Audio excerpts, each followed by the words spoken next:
बातमी राजकीय क्षेत्रातून कार्यकर्त्यांकडून स्वतःचे पाय धुवून घेण्याच्या नाना पटोलेंच्या कृतीवर आता भाजप, शिंदे गट आणि राष्ट्रवादीनं हल्लाबोल केलाय।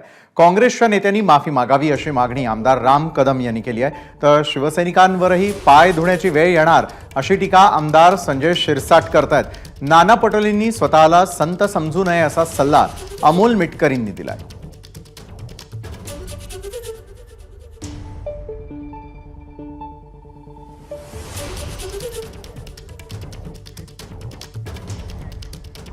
या संदर्भामध्ये राम कदम, संजय शिरसाट आणि अमोल मिटकरी नेमकं काय म्हणतात पाहूयात।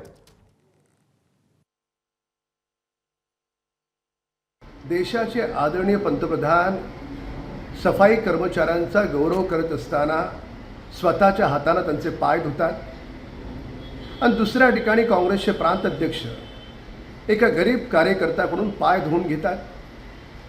ही आहे तुमची संस्कृती? म्हणजे काँग्रेसची गोर गरिबांना वागणूक देण्याची ही पद्धत? काँग्रेस नेत्यांनी ताबडतोब माफी मागण्याची आवश्यकता आहे, त्यांना माफी मागावीच लागेल। उद्या जर काही एखादा तिकीट घ्यायचा असेल, उद्या जर काही आपलं भलं बुरं काही करायचं असेल तर यांचे पाय धुवायचा वेळ आता तुमच्यावर येणार आहे। पाय धुवायला हे जर गैर समजत नसेल तर यांची अपेक्षा ती आहे की शिवसैनिकांना त्यांचे पाय धुतले पाहिजेत। कारण शिवसेना प्रमुखांचे जे विचार होते, शिवसेना प्रमुख जे म्हणायचे, ज्या ताट मानेने म्हणायचे, ती ह्यांचा पाठीचा कणा आता मोडलेला आहे। आता हे शरद पवारांचे पाय धुत आहेत, हे राहुल गांधीचे पाय धुत आहेत, हे आता नाना पटोलेचे सुद्धा पाय धुणार आहेत। म्हणून आता गैर मानून घेऊ नका। स्वाभिमान असेल घरी ठेवा। संजय राऊत म्हणतात तसं लोकांचे पाय धुवायला जा, हा संदेश त्यांनी या माध्यमातून दिलेला आहे।